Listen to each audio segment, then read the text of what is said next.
Greetings, members, one and all of the Salivation Nation. Silver stackers can rejoice today as silver has rocketed past gold. But I want to temper the excitement here. Now, I know people think that I'm pretty bearish on silver, but think about this for a moment. We must be realistic about the metal. And I'm going to talk about why this is not the breakout that we expect yet. In other words, I think it'll come, just not anytime soon. Let's explore!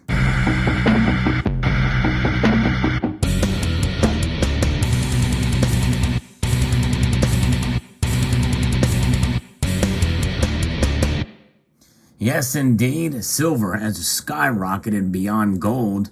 Now, it's a pretty substantial climb in price. I wouldn't call it a skyrocket or a to-the-moon shot, but nonetheless, when you have silver going up over 3.5% in one day, that's a pretty strong movement in the upwards direction. That's a surge for sure. In fact, we are seeing silver well above $20.70 as of the recording of this video, mere moments before the markets close. That's a 3.59% increase, whereas gold's climb, though fairly impressive, it is only up about 0.7%. It's about a $12.50 climb for gold. So where the prices are right now, gold is at $1,789.90. Silver is at $20.73. Very close to the $71 mark. But it is exciting to see the movements of precious metals today. However, I think this is going to be short-lived, and I'll talk about those reasons here momentarily. I'm going to be referencing an article here from Jim Wyckoff over at Kitco that talks about this. They are higher, silver sharply up, hitting a 5-week high. The precious metals were boosted by a weaker U.S. dollar and a falling U.S. Treasury bond yields. And those are typically the biggest, most immediate moves or pressure points for gold and silver one way or the other. Those two things, especially the dollar index. And we saw a rally in crude oil market today. Some modest safe haven demand was also featured in gold and silver. And we saw October gold futures were last up. In September, COMEX silver futures were up as well. Global stock markets were mixed to slightly up overnight. U.S. stock indexes are weaker towards the midday, but corporate earnings reports will be focused for stock traders this week. We are in the dog days of summer, whereby trading volumes in many markets wane as traders and investors step away from the markets and take family vacations. Most of Europe is on vacation during August. Markets are likely to be mostly quieter until after the U.S. Labor Day holiday in early September.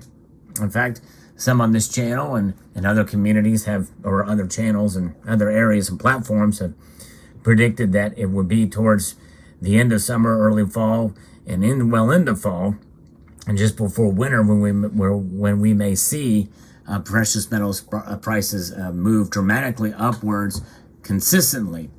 If I think it's going to happen, if I think that's going to happen, it's going to happen at that time and not now. In other words, what we're seeing today is kind of a blip in the radar, so to speak. Though exciting, I think we are in for some lower prices ahead and a correction of these movements. Traders are still watching China's military exercises near Taiwan, and I think that is part of some of the reason why we are seeing these metals spike up a bit. A Wall Street Journal headline reads, China's military exercises showcase modern fighting force preparing for possible war in the Taiwan Strait. The news is also likely keeping a modest safe haven bid in the gold market. And so that is something that we're looking at here. And gold typically would react more so than silver in this case, but silver is reacting dramatically more than gold today. And I think some of that very well could be due to the fact that, there is not only what's happening with geopolitics around the world, but also with the notion and the idea that this new supposed Inflation Reduction Act, which is really the Inflated Inflation Act, because it's going to cause inflation to go up, And by the way, that's only going to be exacerbated by 87,000 IRS agents to be hired to man this thing and enforce it, which means they're going to go after many of us. That's larger than the number of employees of several agencies combined. It's about the little larger than the entire U.S. Marine Corps and troops included. That tells you something, folks. What they're doing, they're going after us with these IRS agents, and they're not going to be answering the phones as customer service representatives. I can tell you that. Think about what happened with Lois Lerner and the IRS. They're going to amp it up big time, and I think that's causing, knowing this thing is going to pass, the House of Representatives will get it soon, and this will make the markets nervous. It means more inflation. I think the markets realize that, but the bigger movement is not that, believe it or not. The stock market, in a sense, really doesn't care if our taxes are raised, which, by the way, they will be indirectly through the raising of taxes on fuel, on bigger corporations and the like. Corporations don't pay taxes, really. They pass that along. Mostly, they may absorb some of it, but not a whole lot, especially with inflation the way it is. They're going to pass those tax increases onto you, the consumer.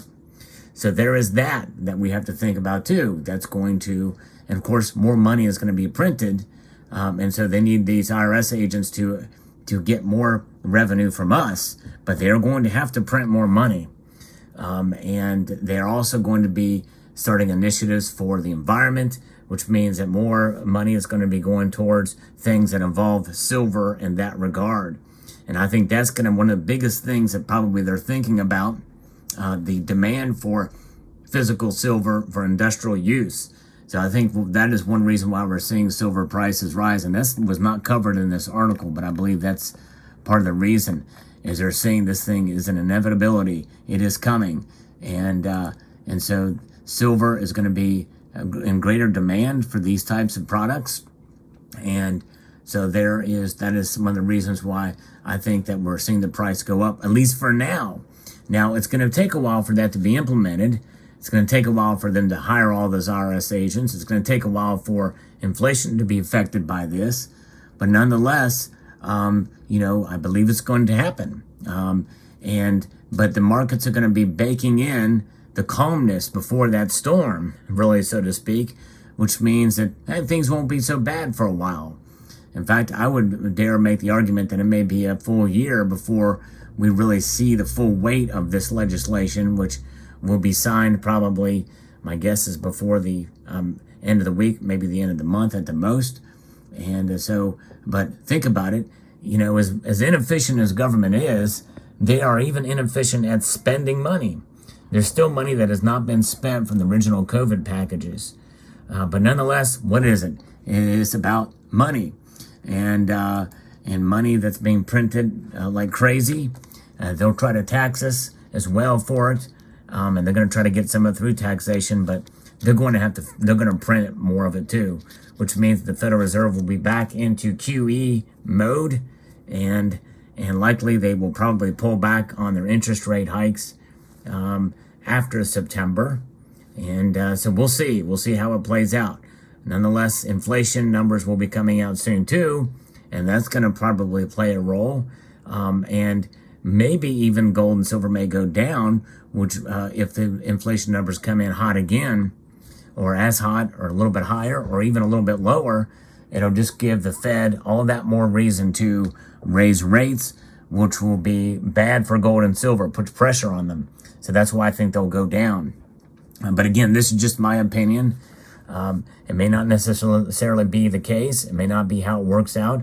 It never works out like we think it works out, gold and silver. But I've become a lot more cautious about predicting gold and silver prices in this year. Although I am sticking with my prediction for the end of the year that silver could reach $29 an ounce.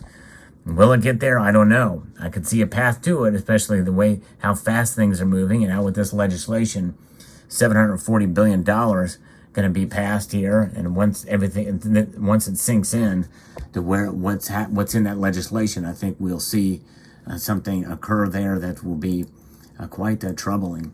But nonetheless, very interesting indeed.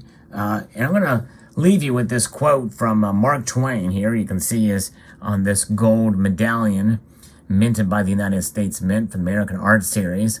Mark Twain, a very witty guy, also not known to be an overtly religious feller, and but nonetheless, he had quite an interesting quote I'll leave you with here.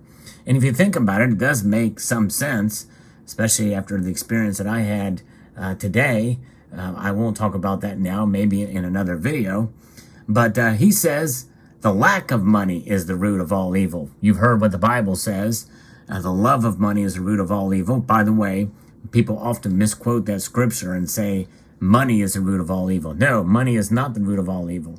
Money is an inanimate object, whether it be in the form of currency, like the dollar bill here, which does have a store of value, though declining. I've talked about that ad nauseum. Or silver, or gold in this case, and gold being money. And the lack of it is the root of all evil, according to Mark Twain. Now, really, honestly, one could make an argument to the antithesis of the love of it being the root of all evil, because when people don't have money, they get desperate. And desperation can lead to some evil things. And so in that regards, because people want to get money, and they will do scams, they will steal from you. And so I think that's kind of what he's thinking here. The lack of money is the root of all evil. How do you prepare so that you're not in want of money or in lack thereof? Well, you prepare by saving in the form of gold and silver, which essentially preserves your wealth over the course of a long period of time. And by the way, holding these metals in the physical form, you do pay a premium for them. So you're more likely to lose out if you sell them within the same day, week, month, even year, and even a couple of years. You must think in terms of a long period of time, and have it as a backdrop, because you'll never be lacking for money if you haven't gold and silver. Think about it in terms of ounces instead of what they're worth over the course of time. So that's the way to do it. Save up and have these on hand, even though they're losing value year by year, month by month. Even though it's losing value, you still need them for commerce and for emergencies. Yes, indeed. I had to use some of these for an emergency a while ago, and but nonetheless, you have them for emergencies, and you spend these for the emergencies instead of having to sell your gold and silver for the emergency. And that's the way to do it. Let me know what your thoughts are in the comment section below. I would like to extend a multitude of gratitude to you all. And I just realized something here. This dollar is actually, you can't see it from this angle, and I can't get any lower than this. This dollar is balanced perfectly on that note. See that? That's pretty cool. It's balanced perfectly. Anyways, I want to encourage you to please press the thumbs up button. Click the notification bell so that you can be apprised of the latest video that makes its way across your device. Share this video on other social media platforms. Comment and subscribe.